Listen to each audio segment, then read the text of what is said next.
हरे कृष्णा। हरे कृष्णा।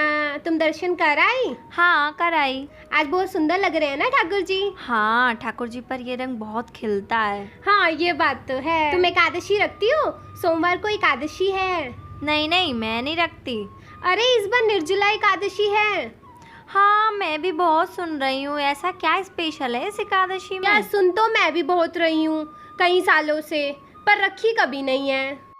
अच्छा, देखो वो प्रभु जी जा रहे हैं और इन्हें कई बार मैंने टेंपल में देखा है। इन्हें जरूर पता होगा। चलो पूछते हैं चलो इनसे। चलो पूछते हैं।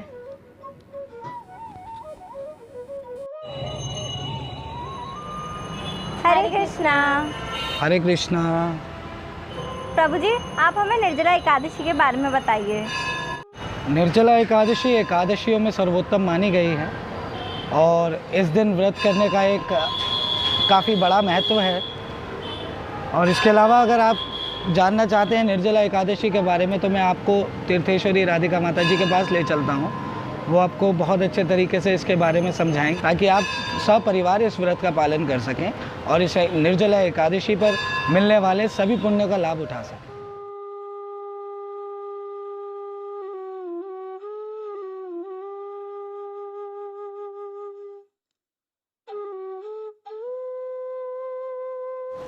हरे कृष्णा माता जी। हरे कृष्णा। माता जी, ये लोग आपसे कुछ जानना चाहते हैं निर्जला एकादशी के बारे में, उसकी कथा और उसके महत्व के बारे में। तो हरे कृष्णा माता जी। निर्जला एकादशी। निर्जला एकादशी सभी एकादशियों में बहुत महान एकादशी है। इसे पांडव निर्जला एकादशी के नाम से भी जाना जाता है। ये एकादशी इतनी महान है कि अगर तुम एक एकादशी का व्रत कर लो तो तुम्हें साल की समस्त एकादशियों का फल प्राप्त हो जाता है। इसके पीछे पौराणिक कथा भी है। जैसा कि तुम जानते हो कि पांडव सभी भाई एकादशी का व्रत किया करते थे। माता कुंती भी उपवास किया करती थी। केवल भीम ही ऐसे थे जो कि कभी भी व्रत नहीं कर पाते थे, क्योंकि उनके उदर में उदराग्नि इतनी प्रज्वलित थी कि उनके लिए कुछ समय के लिए भी भूखे रह पाना संभव नहीं था और पूरे दिन उपवास कर पाना तो बहुत ही कठिन था। इसीलिए वेद व्यास जी ने उन्हें कहा कि कम से कम वर्ष की एक एकादशी करो और उसे निर्जला ही करो। इस एकादशी का सिद्धांत ही यही है कि इस एकादशी को आपने निर्जला रखना है।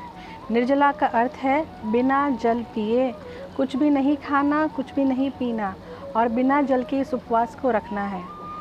कई बार ऐसा होता है कि कई लोगों की कुछ मेडिकल कंडीशन होती है या उन्हें आदत नहीं होती, तो सामान्य जन भी जो है एकादशी उपवास नहीं रख पाते।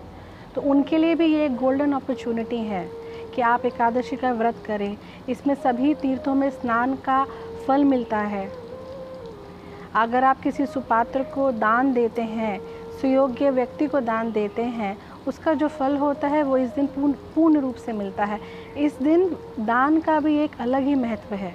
इस दिन व्यक्ति को यथाशक्ति यथा सामर्थ्य दान देना चाहिए और सभी को एकादशी रखनी चाहिए।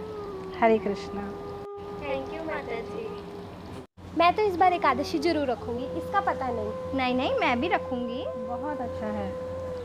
तो इस बार आप सब भी निर्जला एकादशी का व्रत कीजिए और अपने जीवन को सफल कीजिए। हरे कृष्णा।